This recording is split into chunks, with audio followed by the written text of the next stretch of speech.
Voilà, on fait un petit débrief au niveau de la Malaguti. Alors, la Malaguti XAM, 11 kW. Maintenant, elle est débridée, donc elle fait 11 kW. Avec les petites options, etc., on arrive à peu près autour des 5500 francs large.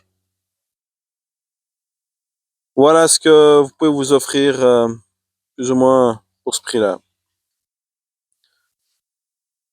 Si vous avez envie de passer le pas, j'ai quelques petits arguments pour vous convaincre. Donc, si vous achetez pas une Malaguti et que vous achetez une RFN, à mon avis, vous faites une petite erreur. Pourquoi?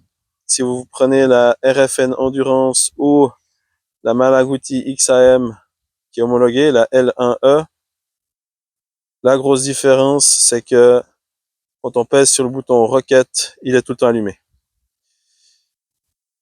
Pas sur la RFN. C'est 60 secondes, si elle est programmée, voire certains modèles l'ont 60 secondes d'origine. Pas sur la Malaguti, c'est non-stop. On pèse dessus et on roule toute une journée. À chaque fois qu'on éteint et qu'on redémarre la moto, c'est sur mode lièvre. Donc voilà un des points positifs. Ensuite, le reste, peu importe. La puissance, les suspensions, elles sont géniales. Les suspensions, je les ai réglées. Mon Dieu, comparé à la Suron, c'est trois fois mieux. C'est complètement différent. On a une vis de compression dessous. Donc là, il y a une vis de compression. Ensuite, on a la détente. Et de chaque côté, c'est la même chose. Et là, ça fait vraiment, mais vraiment une différence. Pareil à l'amortisseur. Donc là, on a la compression. Donc on peut visser ou dévisser pour comprimer. Ensuite, bien sûr, il y a le ressort pour contrôler le jeu de l'amortisseur en quelque sorte, le sag comme ils disent certains. Et puis dessous, on a la petite boule pour la détente.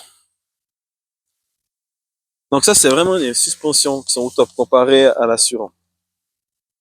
Ensuite, le look, il faut aimer, d'accord.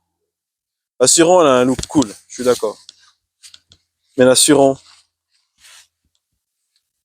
elle n'a pas un vrai châssis. Le petit défaut, la Suron là aussi, mais le petit défaut de la Malaguti, c'est le bras oscillant. Il est un peu flexible, je l'accorde. Mais personnellement, à moins qu'on soit un vrai pilote, on se sent pas trop qu'il est flexible quand on roule. Un petit peu, un tout petit peu. On sent pas vraiment qu'il est flexible. Ensuite, si vous voulez, si je vous ai toujours pas convaincu par la puissance, par les suspensions, par les freins, eh ben faites comme tout le monde. Hein. Achetez une Suron. Dépensez encore 2000 francs pour arriver aux mêmes performances que celle-là. Et puis, quand on se croisera, ben, on sera à la même vitesse. Et une bonne journée. Merci d'avoir regardé la vidéo.